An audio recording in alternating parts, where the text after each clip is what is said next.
Assalamualaikum warahmatullahi wabarakatuh. Salam dan bahagia, salam guru penggerak.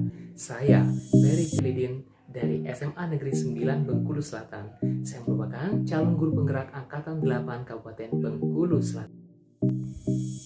Pada video kali ini, saya akan menyampaikan tentang modul 1.4 Budaya Positif, demonstrasi kontekstual dengan penerapan segitiga restitusi, di mana saya akan mempraktikkan bagaimana langkah-langkah segitiga restitusi tersebut.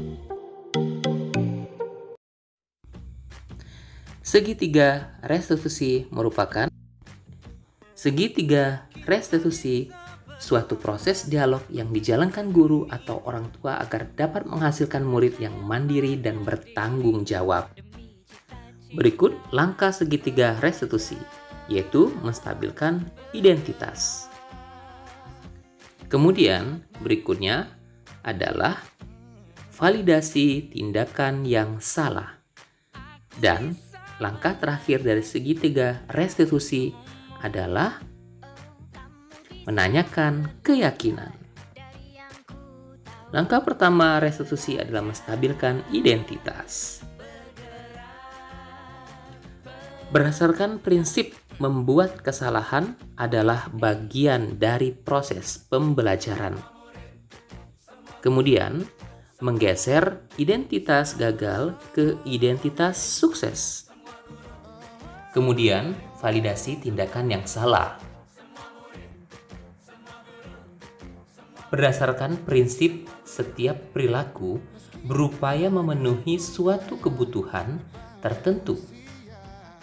Kemudian, guru akan bergeser dari pemikiran stimulus respon menjadi proaktif,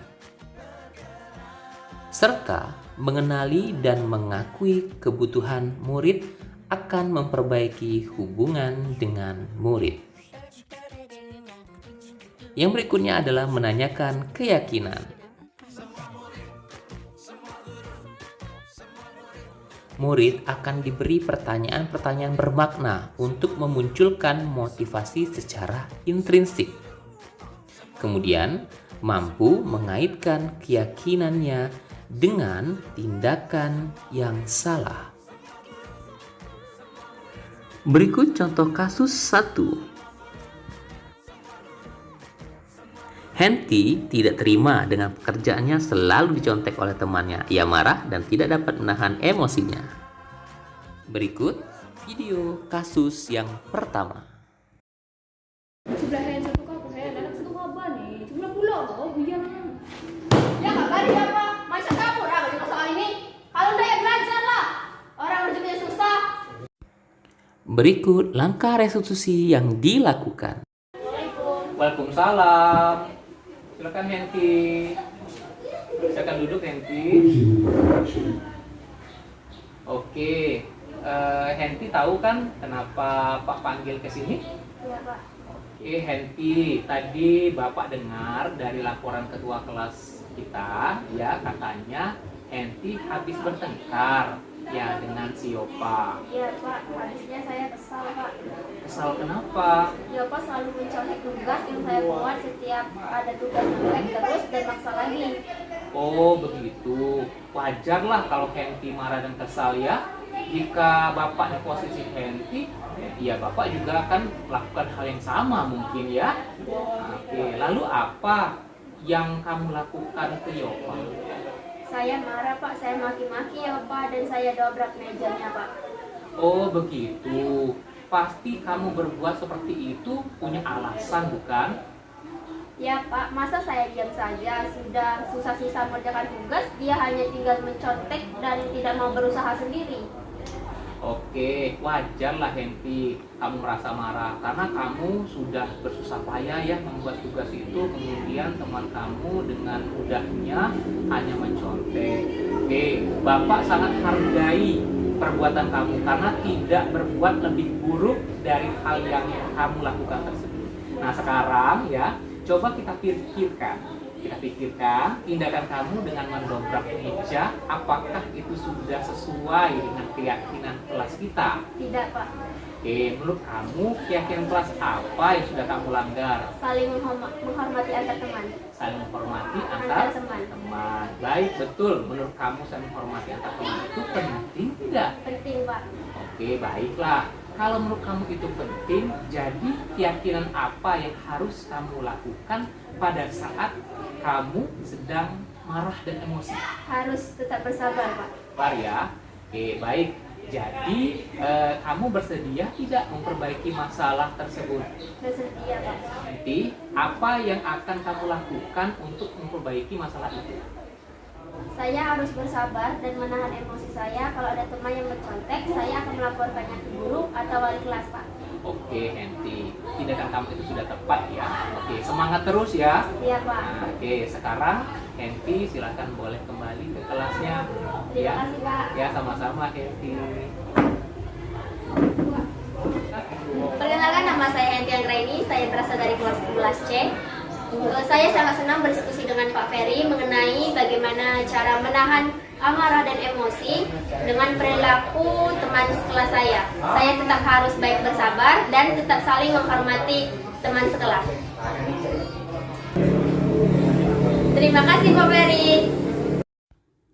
Kemudian kasus yang kedua, Rasya sering terlambat pergantian jam setelah istirahat, sehingga banyak pelajaran yang tertinggal.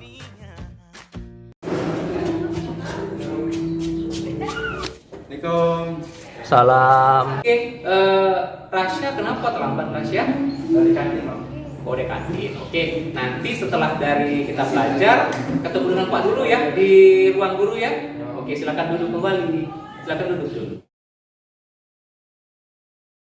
Assalamualaikum. Waalaikumsalam. Oke, silakan duduk Rasya. Ya, Pak. Baik, Rasya, kamu sudah tahu kan kenapa kamu Pak panggil ke sini?